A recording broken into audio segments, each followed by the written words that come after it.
तमहं वन्दे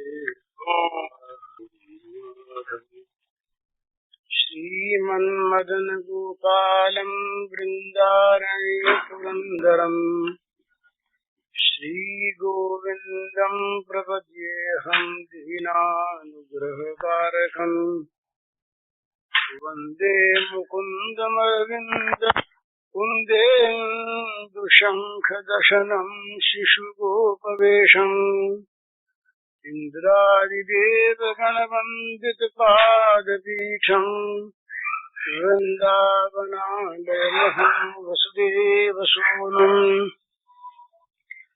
नवजलधरवर्णं चम्पकोद्भासिकर्णम् विकसितनलिनाश्रियं विस्फुरन्मन्दहास्यम् कनकरुचिदुकूलं चारुबर्हावचूलम् कमपि निखिलसारं नौमि गोपीकुमारम् वंशीविभूषितकरान्नवनीरदाभात् पीताम्बरादरुणबिम्बफलाधरोष्ठात् पूर्णेन्दुसुन्दरमुखादरविन्दनेत्रात् कृष्णात् परं किमपि तत्त्वमहं न जाने।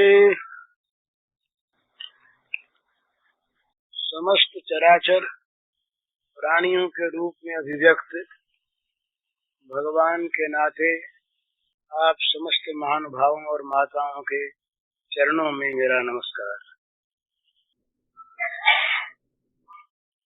आज प्रातः काल जिन पर्चों के उत्तर में मैं कुछ कह रहा था वो पर्चे सभी निशेष नहीं हो गए, इतने मेरे हाथ में बचे हैं।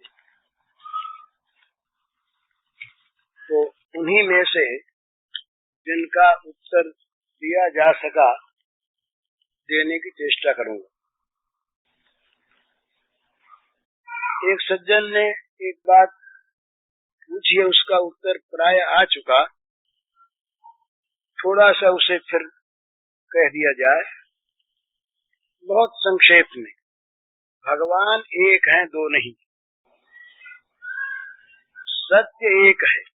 सत्य को प्राप्त करने के विभिन्न मार्ग हैं और मार्ग अपनी अपनी दिशा से अलग अलग चलते हैं। मार्गों की एकता असंभव है। कोई ये कहे कि रामेश्वरम से ऋषिकेश आने वाला और आसाम से ऋषिकेश आने वाला एक मार्ग से आ जाए, ये पागलपन है, ये कभी संभव नहीं। तो साधन में एकता होती नहीं, होगी नहीं।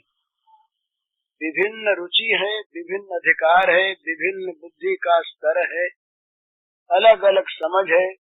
किसी में बड़ी सूक्ष्मता है बुद्धि में, किसी की स्थूल बुद्धि है, कोई विचार प्रधान जीवन है, कोई का भाव प्रधान है। तो सबके लिए साधन एक सा नहीं होता, परंतु साध्य एक होता है।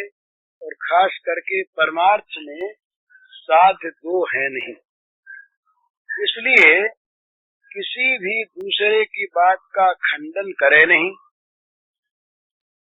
उसे नीचा माने नहीं, अपने को ऊंचा मानकर अभिमान करे नहीं, अलग माने नहीं और अपने वाले को छोड़े नहीं। तो जैसा सवेरे मैंने निवेदन किया था कि राम का उपासक ये माने कि शिव के नाम रूप से, विष्णु के नाम रूप से, देवी के नाम रूप से, सूर्य के नाम रूप से, ब्रह्म के अरूप अनाम से, ईसाइयों के ऑलमाइटी गॉड के नाम से, मुसलमानों के अल्लाह खुदा के नाम से एक ही सत्य का सब जगह पूजन होता है। अब अपनी आंख से देखने पर उस सत्य के स्वरूप में कहीं कहीं तारतम्य मालूम भले ही हो, परंतु वस्तु तत्व जो है सत्य वो दो नहीं, और उस सत्य को प्राप्त करने के विभिन्न मार्ग होते हैं।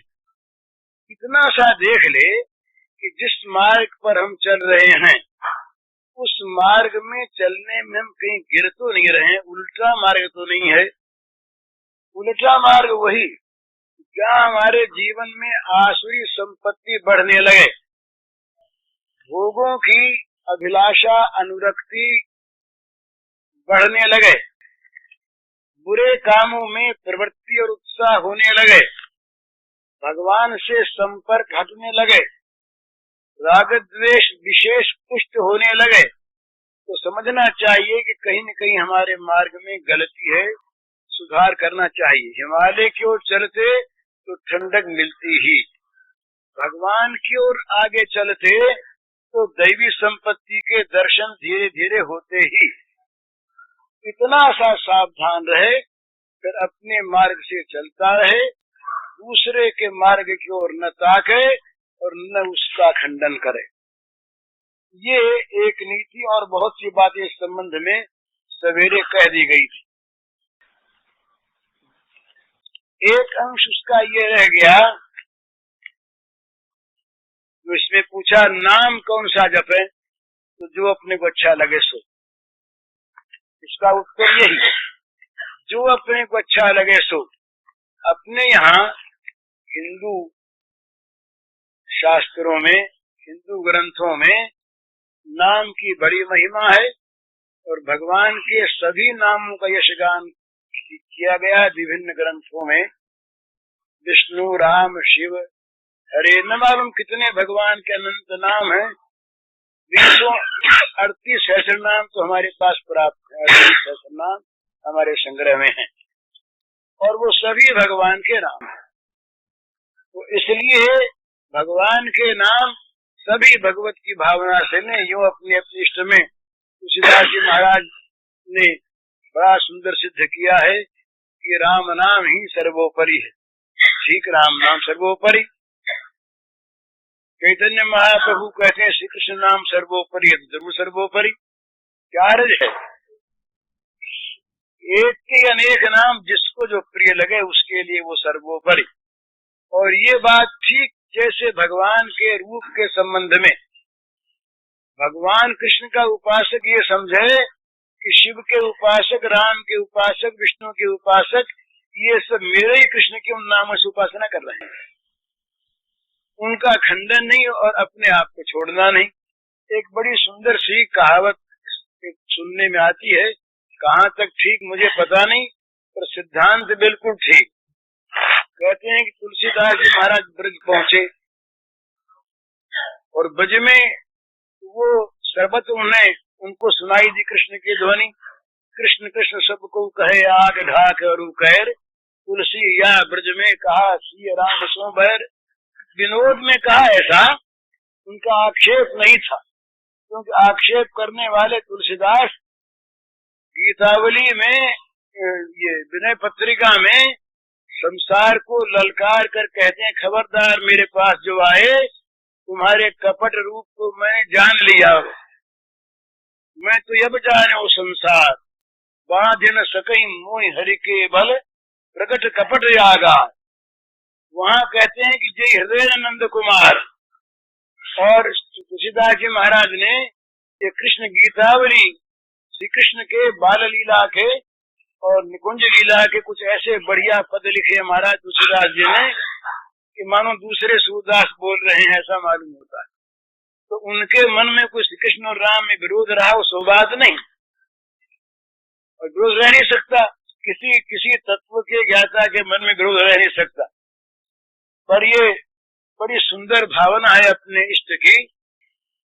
तो जब वो भगवान श्री श्याम सुंदर के श्री विग्रह के सामने पहुंचे, वो त्रिभंग ललित मुरली मनोहर मयूर मुकुटी वो स्वरूप को देखा तो मुग्ध हो गए, प्रसन्न हो गए, बोले आज माने तो फूल। वो तो राघवेंद्र ही, वो तो मेरे नाथ ही, कहाँ कहूँ छवि आज की, भले बने हो नाथ। हे नाथ, हे राघवेंद्र, आज की छवि क्या कही जाए, तो नई छवि दिखने में आ रही है। धनुष के बदले में मुरली है, और वो रत्न किरीट के बदले में जो मयूर पिच्छ शोभा पा रहा है आपके मस्तक पर, और ये सीधे साधे खड़े तने हुए राजकुमार उसके बदले में त्रिभंग ललित 3 जगह टेढ़ लिए हुए और खड़े हुए हैं। बड़ा सुंदर पर तुलसी मस्तक तब नवे धनुष बाण ले हाथ। तो महाराज हैं तो आप वही, दूसरे नहीं, बड़े सुंदर, परंतु अगर हमसे सिर झुकाना है ना आप, तो धनुष बाण ले लो हाथ में। तो मुरली मुकुट दुराय के नाथ भय रघुनाथ, ऐसा कहते हैं।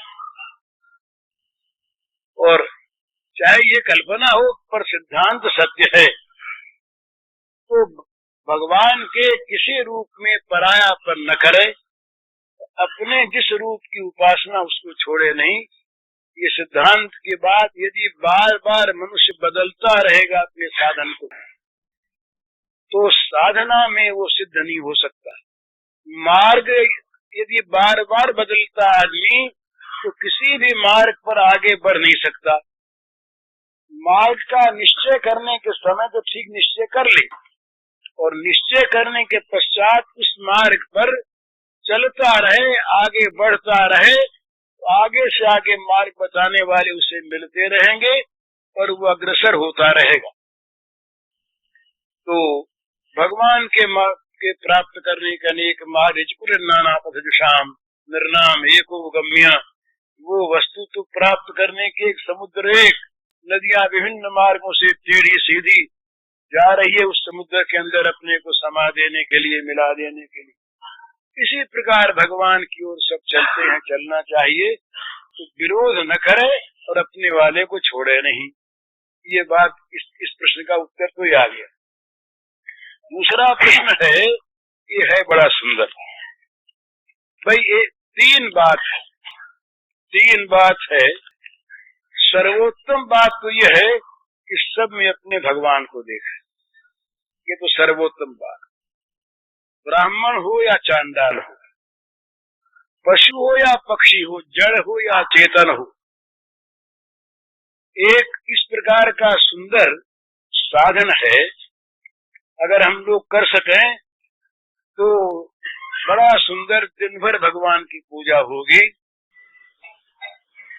जो जितने लोगों से हमारा व्यवहार पड़े, कम से कम व्यवहार से आरंभ करें, घर में शुरू कर दें।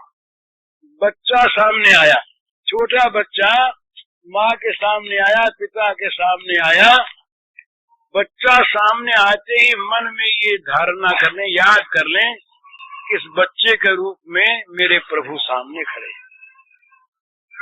मन ही मन प्रभु को प्रणाम करे। कहने में देर लगेगी पर होना चाहिए।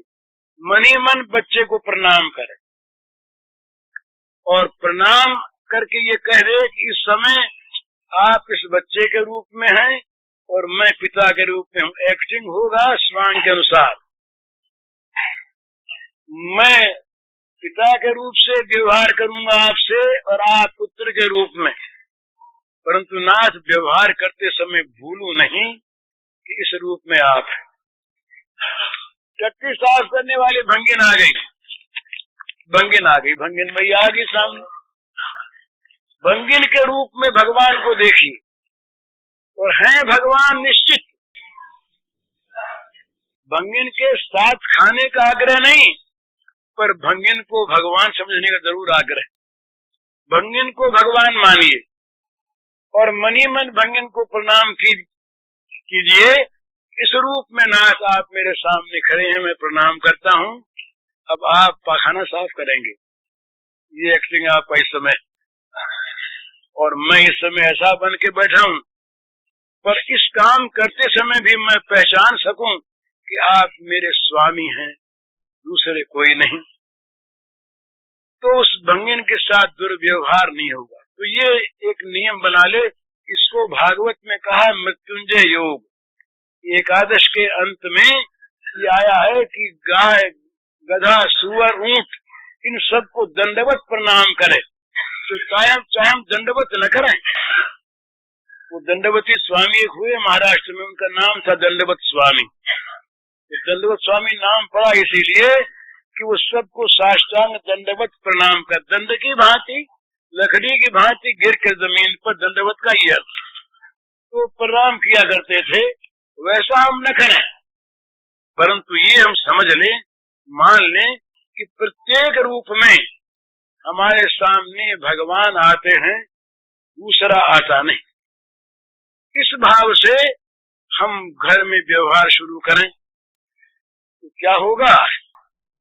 वो बड़ी सुंदर चीज, स्वकर्मनात्म अभ्यर्च सिद्धिम विन्दति मानव प्रवृत्तिर भूतानाम इन सर्मिदम ततम स्वकर्मनात्म अभ्यर्च सिद्धिम विन्दति मानव।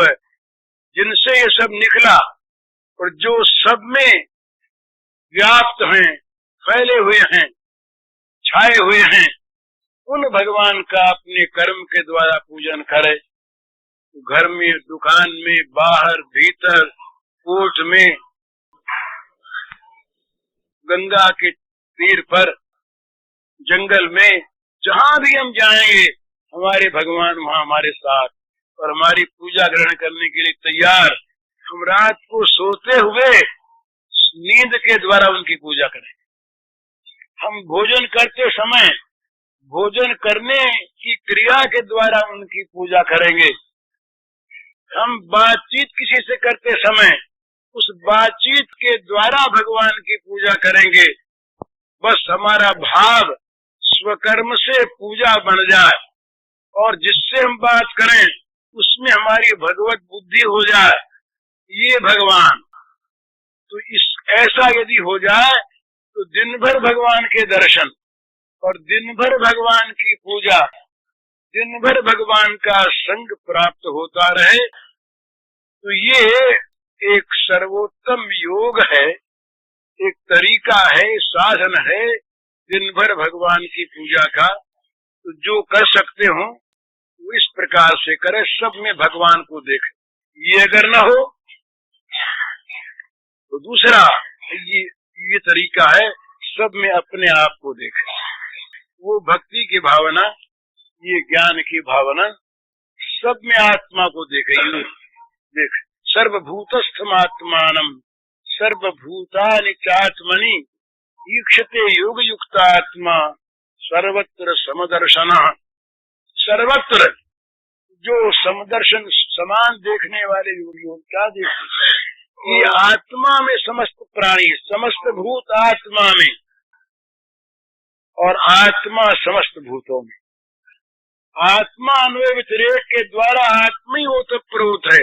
सारे प्राणियों में भरा आत्मा और सारे प्राणी भरे आत्मा में। इस प्रकार निरंतर सब में अपने आप को देखे तो स्वाभाविक एक बड़ी सुंदर चीज आवेगी जीवन में, समता अपने आप आ जाएगी। चाहे व्यवहार में भेद रहे और ये रहेगा, ये बात और पागलपन के हम लोग करने चलते हैं। बहुत दफे व्यावहारिक भेद को मिटा देना चाहते हैं, पारमार्थिक भेद तो मिटाना आवश्यक, और वो तो अज्ञान। अरे भाई सोना सब सोना, तो सोना सब समय सोना, गहना बना तब भी सोना, पहले भी सोना था और गहना गला दिया जाएगा तब भी सोना। पर सोने के बने हुए कंठे और हार में नाम और रूप के अनुसार अगर भेद नहीं रखा जाएगा तो लोग पागल कहेंगे और व्यवहार बनेगा नहीं। हाथ के कंकन गले में आएंगे नहीं और गले का हार हाथ में पहना जाएगा नहीं। सोना एक सार अगर एक वजन है तो दाम एक। हमारे शरीर में पैर से लेकर के सिर की चोटी तक आत्मा समान। कहीं चोट लगी हमको लगी, कहीं दर्द हुआ हमको हुआ, कहीं सुख मिला हमको मिला। बोले भाई सिर ढक लो और पैर मत ढको, जाड़े में पैर तो नीचे हैं, इन पैरों को जाड़े मरने दो। हम तैयार हैं क्या कोई? भाई पैर भी हम और सिर भी हम, दोनों में आत्मा की समानता। परंतु व्यवहार में यहाँ तक भेद होगा कि वक्त पर यदि कहीं गैंग्रीन हो जाए और मवाद फैल जाए ऊपर तक और डॉक्टर कहे कि पैर यहाँ से जरा सा काटना पड़ेगा, तो हम कहेंगे भाई नहीं काटो, जहां तक बने मत काटो। पर अगर ऊपर के सारे अंग सड़ गल जाते हो, नष्ट हो जाते हो, तो काट दो। अपने पैर को हम अपने आप कटाते हैं, इसका ये अर्थ नहीं कि उस पैर में हमारी आत्म भावना में कमी हो गई। ये भेद होता है और व्यवहार भेद तो होता ही है। पैर से चलने का काम और ब्रेन से सोचने का काम।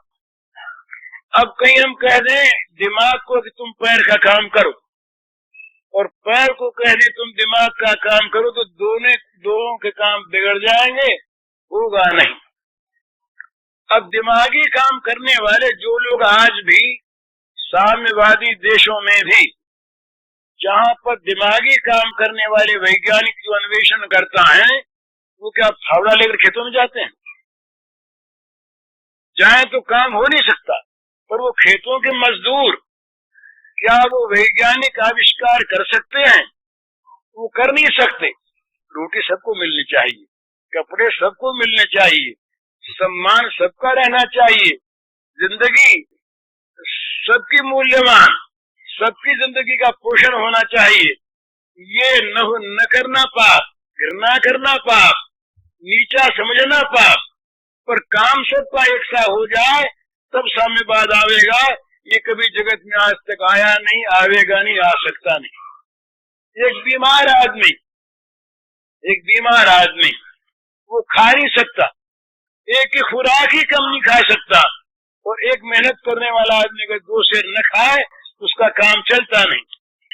तो महाभारत के इतिहास में आता है कि यह एक चक्रा नगरी में जब ये पांडव भीख मांग के लाते, तो आधे में अकेले भीम, आधी खुराक भीम खा जाते अकेले, और आधे में चारों भाई और कुंती मैया, आधे में 5 का पेट भरता और आधे में अकेले भीम का पेट भरता।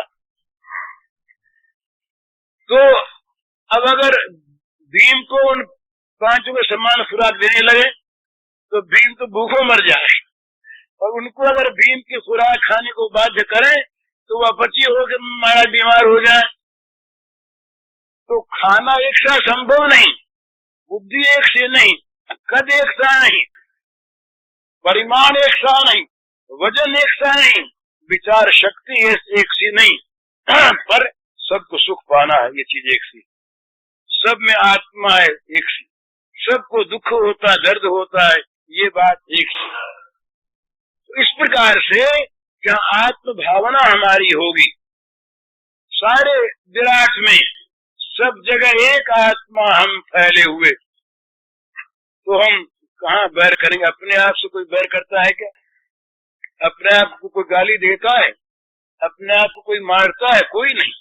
जहाँ भगवान की भावना हो वहाँ किससे भी उत्तम भक्त की दृष्टि में अब हूँ कासों बैर करो, कहत पुकारत प्रभु निज मुख सो, हूँ घट घट बिहरों, अब हूँ कासों बैर करो। उमा जी राम चंद्रत विगत काम मद क्रोध, निज प्रभु मैं देख ही जगत कासन करहि विरोध। किससे विरोध करें, किसको बैरी माने? सब में तो हमारे भगवान भरे। पर जहाँ आत्माकार भावना रहती है वहाँ पर भी दूसरे का दुख हमें सहन वैसे नहीं होता जैसे हमारे पैर का दुख हृदय को सहन नहीं होता। दुख पैर में और उसका दर्द हृदय में, उसकी चिंता मस्तिष्क में, उसको देखने का काम आंख का, उसके लिए दवा लाके लगाने का काम हाथ का, दवा लाने जाएंगे पैर। ये सारे काम सारी इंद्रियों के द्वारा, शरीर के द्वारा होते रहेंगे, पर होंगे केवल आत्म भावना से। ये दूसरी चीज उस प्रश्न के उत्तर में बर्ताव की। तीसरी चीज इससे बहुत नीचे, वो बिल्कुल व्यवहार की चीज। हम जगत में अपना सुख चाहते हैं कि नहीं? हम जगत में सबसे सम्मान चाहते हैं कि नहीं? हम अपना हित सबके द्वारा चाहते हैं कि नहीं? हम दूसरों से अपने प्रति सत्य व्यवहार चाहते हैं कि नहीं? तो ये कसौटी दूसरों से हम चाहते हैं वो करें, न चाहते वो न करें। आत्मन प्रतिकूलानि परेशान न समाचरे श्वेताम धर्म सर्वस्वम श्रुत्वा चैवावधार्यताम आत्म प्रतिकूलानि परेशान न समाचरे। जहाँ जहाँ अपने मन के प्रतिकूल हो, जो अपने को चीज बुरी लगती हो, दूसरे के साथ वो न करे, इस सिद्धांत पर व्यवहार की कसौटी कर ले। और उसमें खास बात, जहाँ दुख है, जहाँ दर्द है, जहाँ वेदना है, जहाँ पीड़ा है, जहाँ अभाव है, वहाँ विशेष प्रेम की आवश्यकता है।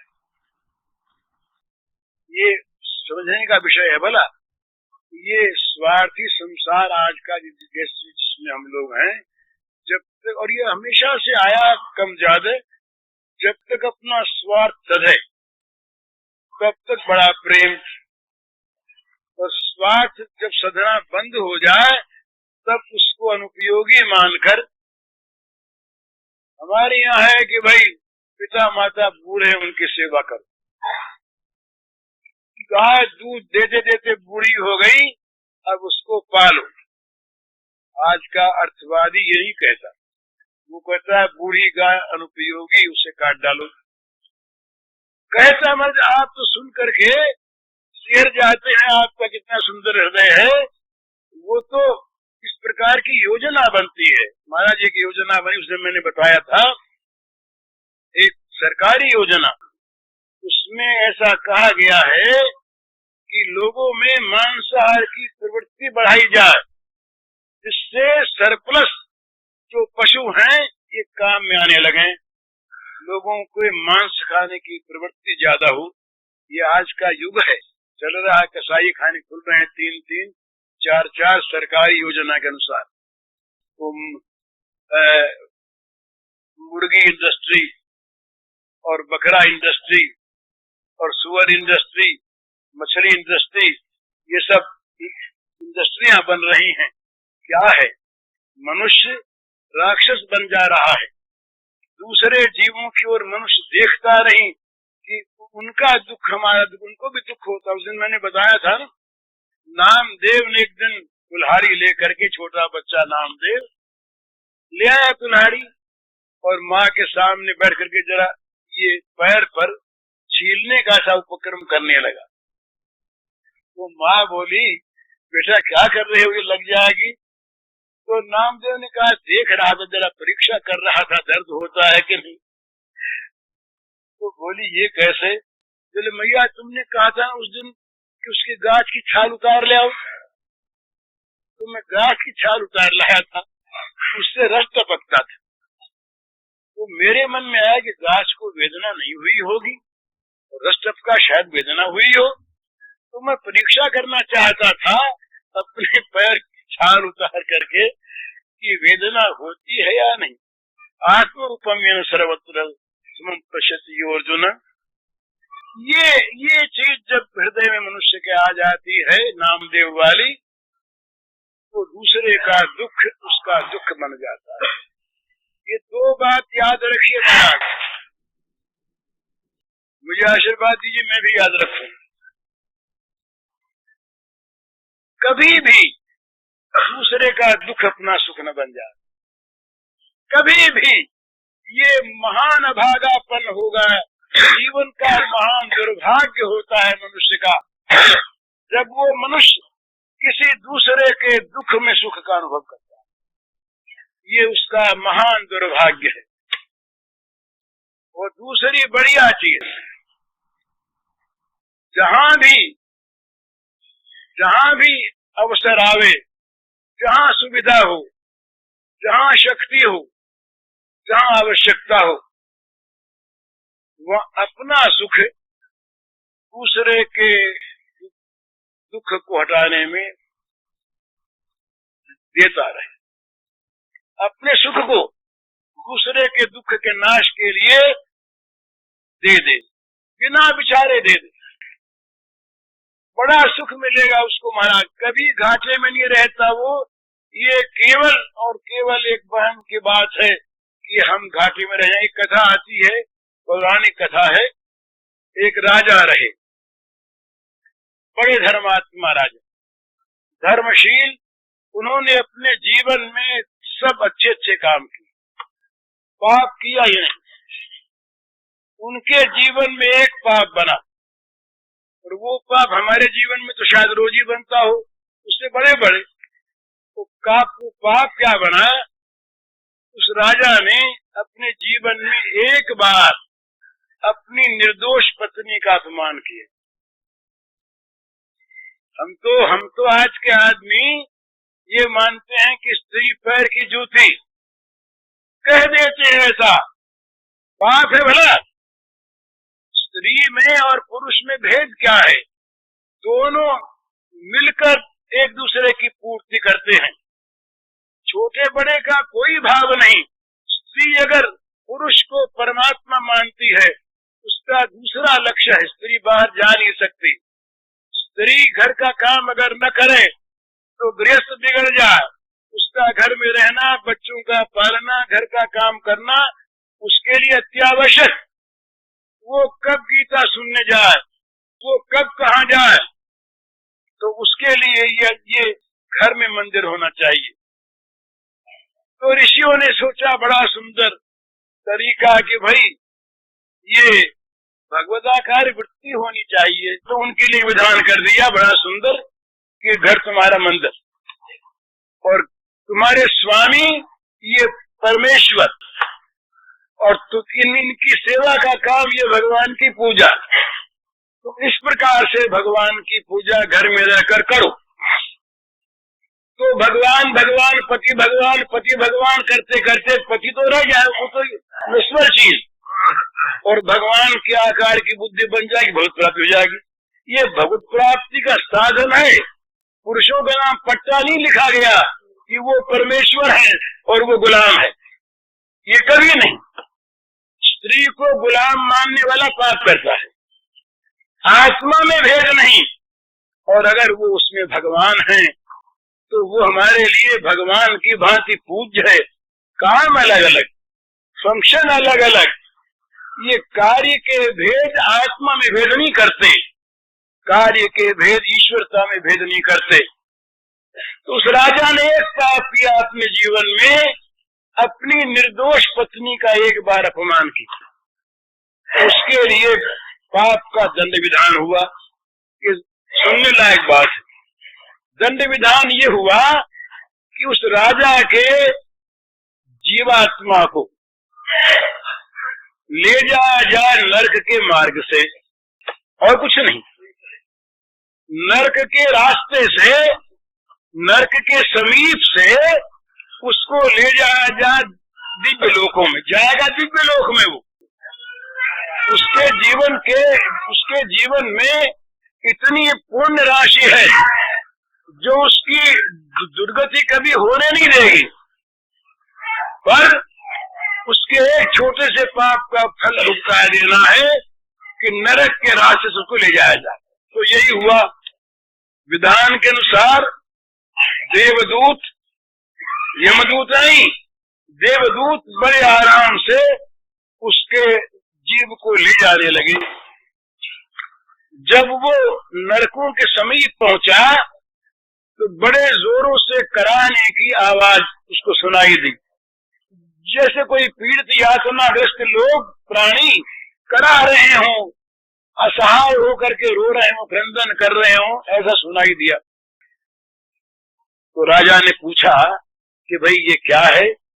कहा ये नरक लोक है, यहाँ पर पाप करने वाले प्राणी सब आते हैं और यातना शरीर उन्हें मिलता है, उसके द्वारा नारकीय यंत्रणा भोगते हैं, वो सब करा रहे हैं। कोई उपाय नहीं, आगे बढ़े तो कराहना बंद हो गया, आवाज रोने की आनी बंद हो गई। फिर कुछ आगे बढ़े और तो फिर कराहने की आवाज आई, उसके साथ ये आवाज भी आई कि राजन आगे मत बढ़ो, ठहर गए। देवदूतों से कहा ठहर जाओ, ठहर गए। कहा इसका क्या मतलब है? आवाज पहले आई, फिर बंद हुई, अब फिर आने लगी, और ठहरने का निवेदन, क्या बात। तो देवदूतों ने असली चीज बताई कि आपका इतना पुण्य जीवन है, इतना आपका पवित्र जीवन है, इतने पवित्र परमाणु उसके अंदर भरे हुए अनंत, कि आपके इस शरीर से, सूक्ष्म शरीर से स्पर्श करके जो वायु नरकों में गया, उस वायु का स्पर्श पाते ही नरक की आग बुझ गई। नरकों के हथियार सारे के सारे बेकाम हो गए। तो सब के सब नरक के प्राणी आश्वस्त हो गए, उनका कराहना बंद हो गया। पर जब आप आगे बढ़े और जब ये वायु का स्पर्श होना बंद हो गया, फिर नरक की पीड़ा आरंभ हो गई। अब वो सब करा रहे हैं। उसने कहा हम यहीं रहेंगे, हम नहीं जाते, हम नहीं जाते, और हमारे लिए विधान हो जाए कि नरकों में हमको भेज दिया जाए, हम वहीं रहेंगे। देवदूतों ने समझाया, और चूंकि बड़े ये पुण्यात्मा जीव थे, जबरदस्ती कर नहीं सके, जैसी पापियों के साथ जबरदस्ती करते यमदूत, वो कर नहीं सके। समझाया, राजा माने नहीं, बोले हमको तो यहीं रहना, अगर हमारे रहने से इन सारे दुखी जीवों का दुख कम होता हो, मिटता हो, तो हम नरक भोगेंगे और ये सुखी हो जाए। अब माने ही राजा, तो देवताओं ने अपनी देव पद्धति के अनुसार समाचार भेजा। कोई बेतार का तार होगा, कुछ होगा। समाचार जा पहुंचा वहां पर, तो इंद्रदेव और धर्मराज दोनों सशरीर वहां पहुंचे। राजा से प्रार्थना की, महाराज ऐसा नहीं, आपको यहाँ नहीं रहना है। आपके कर्म इतने पवित्र हैं, इतने पुण्यमय हैं, कि आपके लिए तो दिव्य लोक सुरक्षित है। ये तो एक आपके द्वारा गलती हुई थी, इसलिए इस मार्ग में हम ये लोग आपको ले आए, और अच्छा हुआ आपके आने से कुछ देर के लिए तो यहाँ के प्राणियों को शांति मिली ना, बड़ा अच्छा हुआ। अब आप चलिए। उन्होंने कहा मैं नहीं चाहती, ये रहूंगा। बोले महाराज ये आपको चलना होगा, ये तो आपके पुण्य का प्रताप है सारा। तो बोले पुण्य का प्रताप? बोले हाँ। जल मंगवाया, हाथ में लिया, संकल्प किया कि मेरे आज तक के सारे पुण्य इन नरक के प्राणियों को अर्पण है। मेरे आज तक के सारे पुण्य इन नरक के प्राणियों को अर्पण, सदा के लिए। अब महाराज नरकों के कारखाने बंद हो गए, नरकों का काम रुक गया, और तमाम वो विमान सब आ गए, सारे नारकी प्राणियों का त्राण हो गया। राजा खड़े। धर्मराज ने कहा महाराज आगे बढ़िए। अब बोले हम कैसे आगे बढ़े, हमने तो जो कुछ था सब दे दिया। तो धर्मराज बोले महाराज ये जो दे दिया आपने, जो महादान किया, इसका जो महापुण्य हुआ वो कहाँ जाएगा? इस महादान का जो महापुण्य हो गया, ये क्या मामूली चीज हुई? तो हम वहां पर धोखा अपने को दे जाते हैं, जहाँ दूसरे के उपकार करने में, सेवा करने में, देने में हम अपनी हानि मानते हैं। हानि होगी नहीं, यही तो लाभ असली है कि किसी दूसरे के दुख को अपना दुख बना लो, और उसके दुख को हरण करने के लिए अपने आप को मिटा दो। मिटोगे नहीं। जहाँ अपने आप को मिटाने जाओगे, वही तुमको बनाने वाले एक ऐसा आयोजन बन जाएगा जो सदा के लिए तुमको बना देगा और ऊंचा बना देगा। तो ये ध्यान रखना चाहिए हमेशा कि किसी भी प्राणी का हमारे द्वारा अहित न हो जाए, बुरा न हो जाए, दुख न पहुंचे। अगर सद्भावना से दुख पहुंचे तो जरा वो क्षम्य होता है। जैसे कुमार्ग में जाते हुए किसी बच्चे को माँ बाप रोक ले, उसको अज्ञानवश दुख भले ही हो, पर हित भावना इसलिए वो दुख क्षम्य होता है। इसी प्रकार से भले ही हो, लेकिन किसी का सुख हम हर्म न करें, किसी का हित हरण न करें, बल्कि अपना दे करके, अपना सर्वस्व दे करके, अपना सब कुछ खो करके उसका सुख देखें।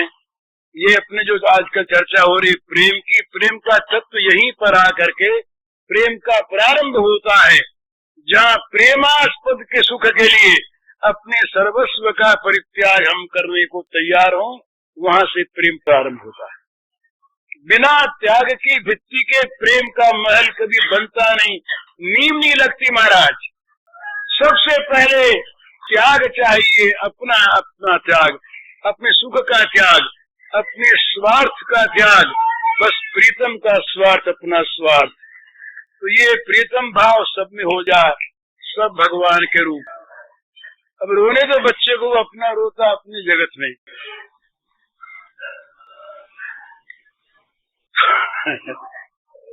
एक बार की बात है, ये एक इस बच्चे को रोने मुझे याद आ गई। कहीं बादशाह अकबर गए थे दौरे पर, तो कहीं खीमा पड़ा हुआ था, तो सुबह का वक्त था, बादशाह बंदगी कर रहे थे, नमाज पढ़ रहे थे। नमाज पढ़ रहे थे तो एक वेश्या उधर से निकली, वो अपनी किसी धुन में जा रही थी। अब वेश्या की धुन कैसी होती है इसका हम लोग अंदाजा कर रहे हैं, बताने की आवश्यकता नहीं। धुन में थी, तन्मय थी, उसने देखा नहीं बादशाह सलामत बंदगी कर रहे खुदा की, ठोकर लग गई। बादशाह को बंदगी करते गुस्सा आ गया, पर बंदगी कर रहे थे, शीलवान थे, बोले नहीं, पर मन में बड़ा क्षोभ हुआ। कुछ समय के बाद वो लौटी, बादशाह वहां आराम कुर्सी पर बैठे हुए थे। बादशाह ने पहचान लिया उसी मार्ग पर, तो दूर से निकली, उसको बुलाया पास। कौन हो तुम? बेचारी कांप गई, डर के मारे बोली मैं तो एक औरत हूँ, बाजारू। तुम्हारी इतनी हिमाकत कि मैं बंदगी कर रहा था उस वक्त, खुदा की नमाज पढ़ रहा था, तो तैने मेरी ठोकर मार दी। जानती है मैं कौन हूँ? तो बोली हुजूर जानते हो, आप जहां पना बादशाह हैं, पहचानते हो। तो बोले जानती हो इसकी सजा क्या होगी? बोले हाँ जानते हो, आप मुझे मार सकते हैं। तो बोले फिर तुम तैयार हो? बोले हाँ तैयार, पर एक बात, जब मरना ही है तो एक बात पूछना चाहती हूँ हजरत। बोले पूछो। बोले आप खुदा की बंदगी कर रहे थे? बोले हाँ कर तो रहा। तो खुदा की बंदगी में आपको मेरे जाने का ध्यान रहा? मैं एक नाचीज नापाक आदमी की बंदगी करने जा रही थी, और मैं खुद नापाक। मैं अपने को भूल गई उस वक्त कि मैं बादशाह सलामत के ठोकर कैसे मारूं, भूल गई। मैं अपनी धुन में मस्त थी, किसी नाचीज नापाक के पास में जा रही थी, खुद में नापाक। जब मैं नापाक अपनी धुन में इतनी अपने आप को भूल गई, और आप खुदा की बंदगी कर रहे थे, मेरी ओर देख रहे थे। बादशाह का सर नीचा हो गया। बोले भाई ठीक, खुदा की बंदगी में ये कसर थी, कसर थी। एक ऐसी कहानी और आती है, बड़ी सुंदर कहानी है, एक महात्मा ने सुनाई थी मुझको। एक मौलवी साहब रहे, वो मौलवी साहब दिन में 12 बार नमाज पढ़ते, और करीब 40 साल नमाज पढ़ते हो गए। तो उन्होंने एक दिन खुदा से कहा अपने गुरु के मार्फत कि खुदा हमारी बंदगी को जानते तो हैं, तो आवाज आई कि नहीं, हम तुम्हारी बंदगी से खुश नहीं। अरे 40 साल हो गए, दिन में 12 बार हम नमाज पढ़ते रहे, हमारे घुटने सब छिल गए, सिर में हमारे यहाँ पर वो खड्डा पड़ गया, नमाज पढ़ते पढ़ते सिर टेकते टेकते जमीन पर, और खुदा को ये पसंद भी नहीं, खुश नहीं खुदा इससे। क्यों खुश नहीं? तो बोले भाई इसलिए खुश नहीं कि जब तुम अकेले में रहते थे तब जो बंदगी करते थे, और कोई सामने आता तब जो बंदगी करते थे, उसमें कुछ फर्क था। तो बोले ये कैसे? कि जब अकेले में करते तब तो ऐसे ही एक आध बार घुटना टेका कि चादर उठाई कि बैठ गए, और जब कोई देखने वाले होते कोई सामने, तब तो बड़े मजे में घुटने टेकते, सिर टेकते कि देखे नमाज पढ़ रहे हैं। तो तुम तो भैया उनको दिखाने के लिए कर रहे थे बंदगी, खुदा के लिए कहाँ कर रहे थे, समझे? तो हम लोगों की साधना बहुत सी ऐसी होती हैं, कीर्तन करते हैं मस्ती में, और जब कोई आ जाता तो बहुत मजे में, अकेले में नहीं करते। भगवान को कौन दिखाता है? हम तो दिखाते हैं दुनिया को कि देखो मस्त हुए, कैसे प्रेमी है, कैसे ज्ञानी है, बेहोश हो गए। अरे महाराज क्या ठिकाना है हमारे मन की, तो हम जानते हैं, आपको क्या पता। तो ये बच्चे के रोने की बात में कह रहा था कि बच्चा रोया अपनी दुनिया में, अरे बच्चा रोएगा ही। हम अगर सुनने वाले बैठे हैं तो हम बच्चे पर ध्यान क्यों दें? हम सुनते रहे और हमारी इंद्रियां अगर ठीक लग गई। एक कथा आती है महाराज, ऐसे याज्ञवल्क्य जी महाराज कथा कहा करते थे, बहुत लोग सुनते, जनक सुनते। तो जनक जब तक ना आते तब तक याज्ञवल्क्य जी प्रारंभ न करते, और जनक ठीक टाइम पर आते ही। कभी अगर देर हो जाती किसी कारण से तो उतनी देर तक याज्ञवल्क्य ठहर जाते। तो हम जैसे बहुत लोग बोले भाई ये तो पूरा ब्राह्मण जो है ऋषि, ये राजा का पक्षपात करता है, राजा के बिना ये तो कथा ही नहीं कहता, तो राजा के लिए कहता है, खुशामद करता है पैसे वाले की, और हम लोग सब साधु महात्मा बैठे हैं, हम लोगों की ओर देखता ही नहीं। तो याज्ञवल्क्य योगी भी रहे, वो जान गए इस बात को कि लोगों का किस भ्रम को दूर करना है। तो एक दिन हो रही कथा, हो रही, बोले जगत है ही नहीं, वेदांत का बड़ा सुंदर निरूपण हो रहा, बड़ी ऊंची से ऊंची बात, जगत नहीं, और सब के सब झूम रहे बस मस्ती में, जगत है ही नहीं, है ही नहीं जगत। हमारे एक रहे मित्र एक जिंदगी की बात कहता हूँ, बम्बई में रहे, वो अब नहीं है, थे बड़े वेदांती, बड़े अच्छे निष्ठावान, उनकी निंदा नहीं कर रहा, उससे उनसे मैंने बहुत सीखा, सज्जन थे। तो वो अजातवाद मानते थे, अजातवाद के बड़े पक्षपाती रहे, श्रीहर्ष के बड़े भक्त, व्याख्या किया करते अजातवाद के बड़े अच्छे। तो एक बार कोई रुपए पैसे का प्रसंग आया, तो मैंने कहा कि इसको छोड़ दो, ये चिंता नहीं करनी चाहिए। तो बोले इसके बिना नहीं काम चलता। मैंने कहा कि अजातवाद है तो रुपए कौन सी बात है, मजाक उनसे बड़ा प्रेम था। वो बोले भाई रुपए को छोड़ दो, वो सब अजातवाद है रुपए वाले उन्होंने भी विनोद से ही कहा पर मालूम ऐसा हुआ, उन्होंने फिर मुझको बतलाया कि सचमुच मेरे मन में रुपए से इतनी आसक्ति है कि जब रुपए की कोई चर्चा आती है उस समय मैं सिद्धांत को भूल जाता हूँ। तो याज्ञवल्क्य जी महाराज कथा कहते, बड़ी सुंदर बात। इतने में एक दिन क्या हुआ, अचानक शहर में आग लग गई आग, और दौड़ते हुए सिपाही आए, रे बोले आग लग गई, आग लग गई। अब तो हम बैठे, हमारे मन में आया कौन से मोहल्ले में जरा जान थोले, तो जनेऊ निकाल के कान पर चढ़ा ली, पेशाब को नहीं बाहर जा रहे हैं ना, कौन से मोहल्ले में लगी? बोले दक्षिण वाले में लगी, उसमें तो अपना ही घर है। महाराज जी क्या देखते हो, एक ही आदमी बाहर आया है, चल दिए हम तो। ये होते होते होते सारी सभा खाली हो गई। किसी को खांसी आई, किसी को छींक आई, किसी का सिर दुखने लगा, कुछ भी कारण बन जाते हैं। और महाराज देखे हम अभी आते हैं। सभा खाली हो गई, 2 सज्जन बचे और बचे महाराज जनक। ये अपना कथा कह रहे, वो सुन रहे। इतने में एक सिपाही आया, उसने कहा कि महाराज के महल में आग लग गई। जाके बल्कि बोले, राजा महल में आग लग गई। कहा लग जाने दीजिए, महल में आग लगने से जनक का क्या जलता है। इतने में दूसरा आदमी, आग बुझ गई, माया की आग थी, आग बुझ गई। सब लोग आकर के अपने अपने आसन पर फिर विराज गए। बोले क्यों गए थे सब लोग,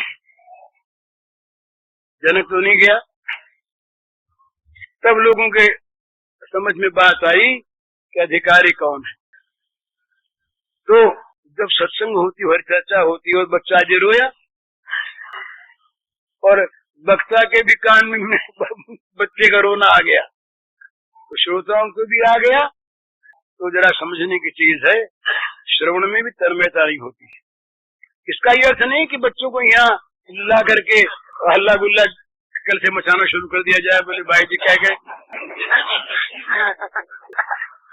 ये चीज तो अपनी साधना की है।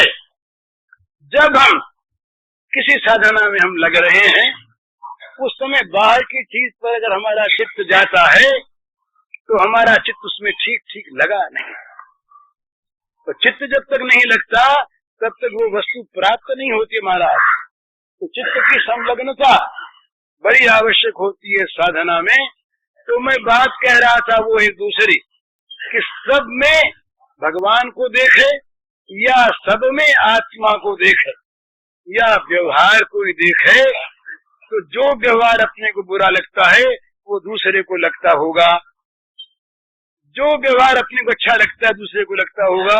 इस कसौटी पर कस ले, और जहाँ जहाँ पर दुख है, जहाँ जहाँ पीड़ा है, जहाँ जहाँ यंत्रणा है, जहाँ जहाँ अभाव है, वहाँ भक्त तो ये माने कि यहाँ भगवान इस अभाव के रूप में आए हैं और हमसे सेवा मांग रहे हैं।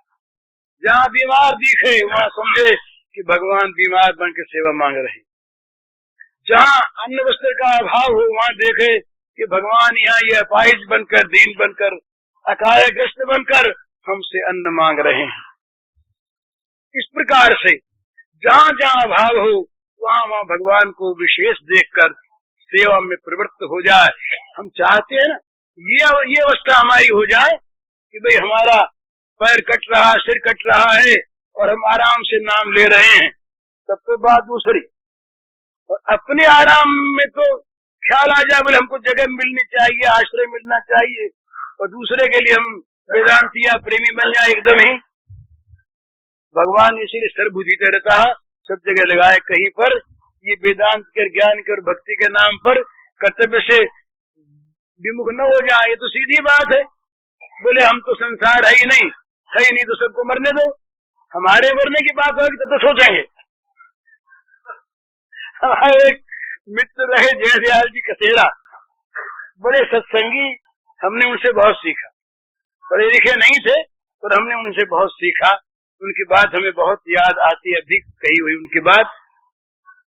बड़े मजाकी थे, तो मजाक में कहा करते, बोले आधा ज्ञान तो भाई हमको हो गया है, आधा बाकी रहा है। क्या कहते, बोले पराये को तो हमने अपना मान लिया और अपने को पराया भी नहीं माना है, तो आधा ज्ञान तो हमने कर लिया और आधा अभी बाकी है। तो ये आधा ज्ञान तो हम सब कर लेते हैं, पर ये तो अज्ञान है। तो जहाँ दूसरे का दुख हो वहाँ उस दुख को अपना दुख बना ले, तब असली चीज हमारे जीवन में आएगी। तब हम वास्तव में अनुभव कर सकेंगे कि दुख क्या चीज होता है। एक बात ध्यान में रहे, भला ये व्यवहार की बात आ गई, किसी को दुखी देखकर कभी उसके सामने ये मत कहो कि तुम अपने कर्म का फल भोग रहे हो। ये बहुत बड़ी शेल की सी चोट लगेगी उसको। एक तो दुख भोग रहा, उससे कह दिया जाए कर्म का भोग। किसी बहन में अगर कोई विपत्ति आ गई, उसके पति का देहांत हो गया, ऐसी बातें हम लोग उस समय कर देते हैं, सास कह देती है, घर के लोग कह देते हैं कि ये हमारे घर में ऐसी उलझनी आई कि पति को खा गई। कितना बड़ा अपराध है ये। वो बेचारी खुद इस समय कितनी संतुष्ट है, कितनी दुखी है, और उसके घाव पर और घाव लगा देना, ये कितना बड़ा महापाप है।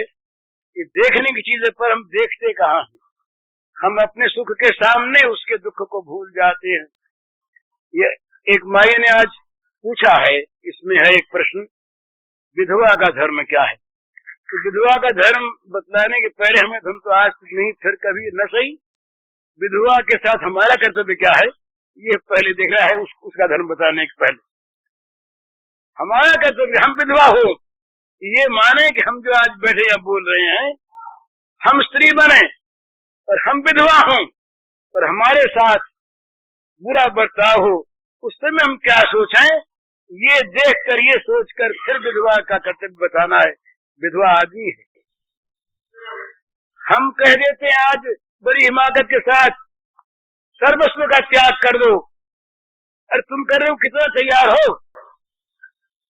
अपने आप जरा सा त्याग करने को भी हम तैयार नहीं, और उसके द्वारा वो अनोखा त्याग हम आशा करें, हम ये चाहें कि वो आज सुखदेव में बन जाए, संभव कैसे है? उसको बनाने में सहायता करो, स्वयं त्यागी बनो, स्वयं विषयों से विरक्त बनो, उसके सामने ऐसी कोई चीज अपने जीवन की मत लाओ कि जिससे उसके जीवन में शैतान जागे, तब वो सुरक्षित है। उसका आदर करो।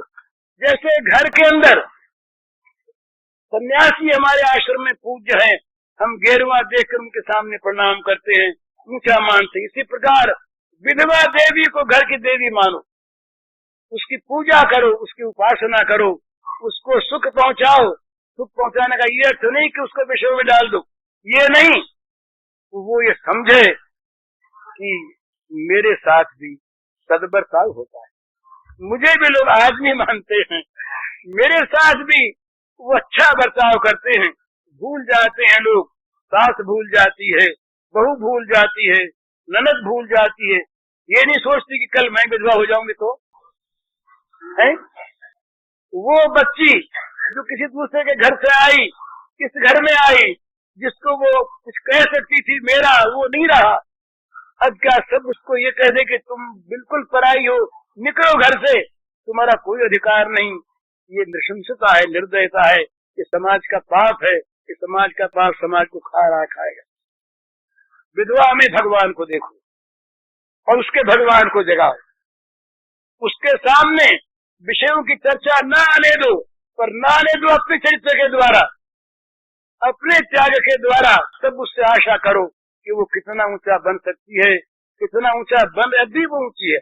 आज भी हिंदू विधवा के समान हमने कहीं संसार में किसी स्त्री को नहीं देखा, नहीं देख पाते। हिंदू विधवा जो आज पवित्र है, उतनी पवित्रता कहाँ है संसार में। मुग्ध हो जाते हैं देख करके इस चीज को कि राम राम, कितना अच्छा सुंदरी देवी। ये बंगाल में एक जिम्मेदार नौजवान की पत्नी थी, वो जिम्मेदार मर गया। ये अंग्रेज जमाने के बाद कलेक्टर अंग्रेज रहे, कलेक्टर की स्त्री उनके घर आई, वो विलायत से नई आई हुई थी, वो जानते हैं हिंदू आचार को। उसने देखा शत सुंदरी को और देख करके बड़े अच्छे भाव से, सद्भाव से, सहानुभूति से उस गौरांग देवी ने कह दिया कि बेटी तुम्हारी छोटी उम्र है, विवाह कर लो ना। बड़े हित की भावना से कहा, इतनी ठेस पहुंची इसके हृदय को कि विवाह कर लो। ये बात सुन ली मैंने अपने कान से और मर नहीं गई। उसने अनशन शुरू कर दिया, अन्न जल का परित्याग कर दिया। ये सच्ची घटना है, ऐतिहासिक भला बनावटी काल्पनिक की बात नहीं। अनशन उसने शुरू कर दिया। अनशन के पश्चात बात फैली, कलेक्टर तक बात गई। कलेक्टर ने अपनी स्त्री से पूछा क्या बात, उसने बताया कि मैं गई थी और मैं ये बात कह आई, बोले जाओ क्षमा मांगो। उसको तुमने बड़ी ठेस पहुंचाई, उसके हृदय पर आघात किया है। वो देवी आई, आकर के चरणों में गिर गई, बोली बहन बेटी तू मुझे माफ कर, कितनी ऊंची है ये मैं जानती हूँ, तेरे स्वरूप को मैंने पहचाना नहीं, तो आज भी हिंदू देवी जितनी ऊंची है उतना ऊंचा जगत के इतिहास में कहीं कोई ऐसा प्रसंग नहीं मिलता जो मरने के बाद भी साथ जाना चाहती है, परलोक में साथ रहना चाहती। इसका ये अर्थ नहीं कि जो पतियों के पति परमात्मा उसको भूल जाए। पति में परमात्मा देखने का भाव क्या है? परमात्मा को प्राप्त करना ही जीवन का उद्देश्य है, पुरुष हो या स्त्री हो। स्त्री को परमात्मा की प्राप्ति का अधिकार नहीं, ये नहीं मानना चाहिए, बिल्कुल गलत बात। स्त्री पे अधिकार नहीं, पुरुष पे अधिकारी, उनके मेथड, उनके रास्ते जो हैं ये अलग अलग हैं।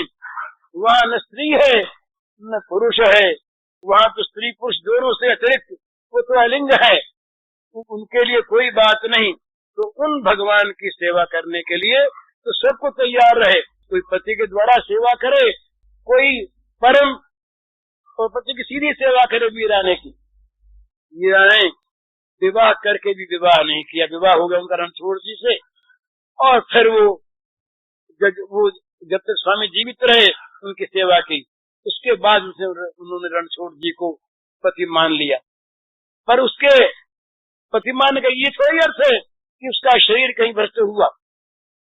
वो तो परम पति जो सबके पति हैं, जो सबके स्वामी हैं, जो पतियों के पति हैं, जो पतियों के स्वामियों के आत्मा हैं, उन परमात्मा जगदाधार जगतपति विश्वात्मा विश्वपति सर्वलोक महेश्वर को उन्होंने अपना पति माना और कहा ऐसे बर को क्या बरूं जो जन्मे और मर जाए, बर बरिए एक सांवरो लो चुड़ेलो अमर हो जाए। कितनी पवित्र बात है, कितनी पवित्र बात है। तो इस तरह से दूसरे के दुख में जब तक हम दुखी नहीं होते, जब तक दूसरे के दुख को अपना सुख बनाते हैं, तब तक हम महाराज मनुष्य कहलाने योग्य नहीं। साधक कहाँ से होंगे, देवता कहाँ से होंगे, गुण कहाँ से आवेगा। हमें तो सबसे पहले ये करना चाहिए कि हम अपने जीवन में किसी का दुख न देख सकें, न मिटा सकें दूसरी बात, पर किसी के दुख को देखकर हमारा जीवन रोक है, कम से कम ये तो होना चाहिए सहानुभूति। आज हमारा एक मित्र है, कल वो मर गया और हम उसके बाल बच्चों को भूल जाएं, इतने स्वार्थी हम हो जाएं कि आज जिससे हम प्यार करते थे, आज जो हमारे घर का था और उसके चले जाने के बाद उसके बच्चों से हमारा कोई वास्ता नहीं, ये नृशंसता है। तो तीसरी चीज ये कि हम व्यवहार के नाते जब अपने लिए सुख चाहते हैं, अपना हित चाहते हैं, अपना सम्मान चाहते हैं, तो दूसरों के साथ भी हम वही बर्ताव करें। सब में भगवान माने पहली बात, सब में आत्मा को देखें दूसरी बात, और सबके सुख दुख को अपने समान हरिओम करें। पूज्य श्री भाई जी के इस प्रवचन का शीर्षक है भगवान हमारी सारी जिम्मेदारी लेने को तैयार, और इसका कैसेट संख्या है 12।